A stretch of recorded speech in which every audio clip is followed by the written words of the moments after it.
Hey guys, I'm Lee from Lee Likes Music, the place to share, explore, and learn about rock music from Bandcamp. And in today's video, it's time for another album review. We're going to look at We're Already Inside Your Mind, which is a new album by Lacertilia. So that's coming up. So Lacertilia or Lacertilia, I'm not sure how to pronounce their name. They come from Cardiff in the United Kingdom, and they tend to lean towards the genres of metal, hard rock, psychedelic rock. There's also some funk in this album, so there is quite a nice mix here. Their previous album came out on Bandcamp on January 10th of 2015, and that was called Crashing into the Future. I really haven't checked this one out, but I checked the new one out, and that is the one that we're talking about today. So I want to go a little bit in depth into the songs that I found to be memorable, some of the songs that made an impact on me. So without any further ado, let's just jump into it. So the first track is called Inside Your Mind Part 1, and Part 2 is actually the last track on the set list. So what this album is doing, or what the band is doing, is to basically create this full circle of a sound where it almost sounds like you are going out on this journey and then you end the journey in the exact same way you started it. There's a lot of bands that are interpreting, or not interpreting, but implementing this way of creating an album. A great example of another band who has been using this way of crafting an album before is Mars Volta and their album, which is called Francis the Mute. The ocean floor is hidden from your viewing lens. The ocean floor is hidden from your viewing lens. But then again, there are numerous examples of bands that have done this before, like Pink Floyd, Dream Theater, Between the Buried and Me. So yeah, it's not that original, to be honest. This first track starts with these tribal sounding drums that are coupled with these flangered, distorted guitars.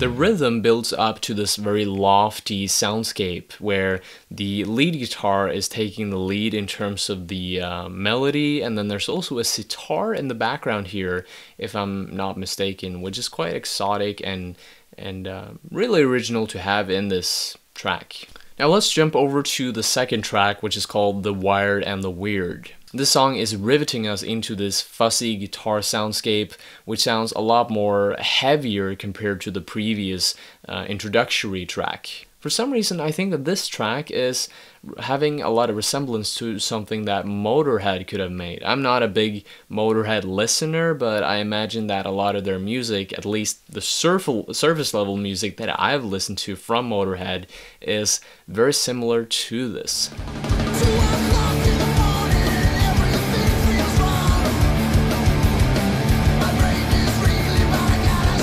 At 1:44 into the song, it changes completely in terms of the style, and it sounds a little bit more bluesy and stoner rock-ish. It sounds almost a bit more like Caius. Other than this, it feels very benchmarky, it feels standard, and there's really nothing that stands out from this track.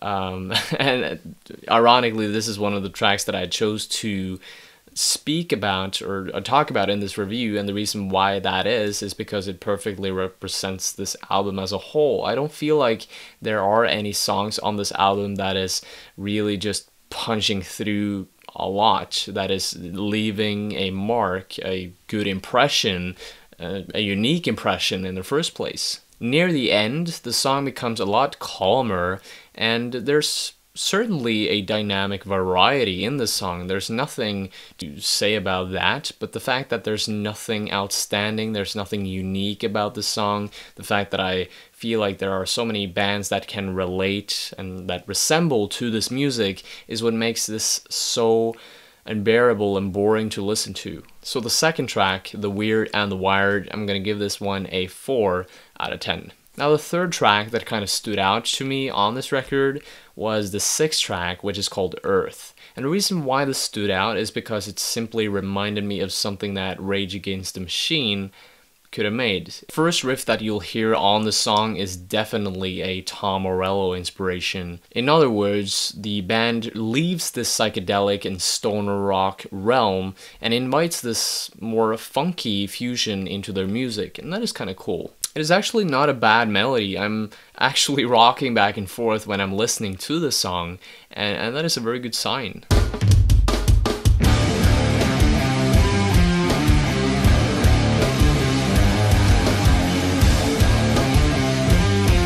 In passages later on in the song, they finally return back to their old genres of hard rock, metal, and stoner rock, and I have to say that it's quite an odd mishmash of genres here. Otherwise, I think that this song was a little bit better compared to the previous track. Not that much better, but it was at least bearable and I could actually rock my head to it. But other than that, I didn't feel like there was anything that stood out. It was very standard, very not unique. So I'm gonna give this track a mediocre 5 out of 10. Now, the next track that I want to talk about is track number 8, which is called Fire Up the Engine of God. Now, this was actually a bit of an uplifting song during the end of the album. This was quite a surprise as well, because this was something that came out of nowhere and I actually liked it. It catered a lot to the things that I like to see in this type of music. I love the riff here. It's a big reminder of Motorhead again, but it sounds pretty original and it's quite catchy. It doesn't really matter that it reminds me of another band because it's unique in its own way. It just borrows some inspiration from another band, and I feel like that is good. You know, that is doable.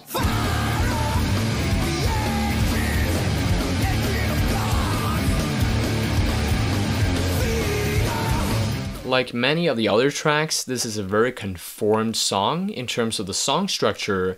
It goes from verse to chorus and verse to chorus, but this structure is used in a very effective and enticing way, so I really don't have anything against that. Both the lyrics and the melodies are catchy and memorable, and yeah, I actually like this one. I'm not gonna give it a very high score, but at least this was a good and positive turn in the album, and I like that. So I'm gonna give it a 7 out of 10. Lastly, I want to talk about the last track, number 10, which is called Inside Your Mind Part 2.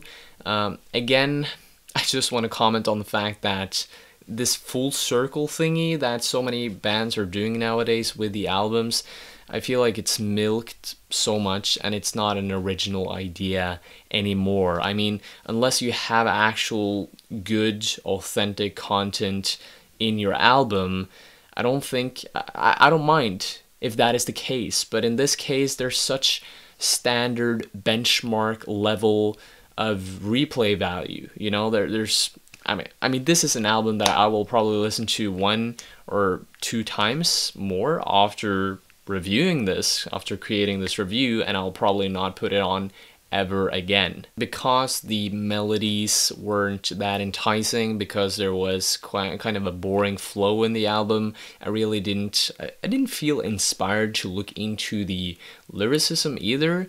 And this is just the way that I choose to approach music. If I don't like the tunes, if I don't like the melodies, like sonically speaking, I don't want to look more into the music. I don't want to look at the story or the yeah, I don't want to go more in depth into it because it's boring already, you know. So yeah, we're already Inside Your Mind by Lacertilia. I'm gonna give this record a 4 out of 10. Didn't enjoy it at all. Thank you so much for watching, guys. If you've listened to this album yourself, let me know what you think about it in the comments below. Also, if you like to share, explore, and learn about rock music from Bandcamp, then I highly suggest you click that red subscribe button below. You can also hit that bell icon and you will get notified whenever I upload new videos here on my channel. Thank you again for watching, guys. Hope to see you later. Stay tuned. Bye.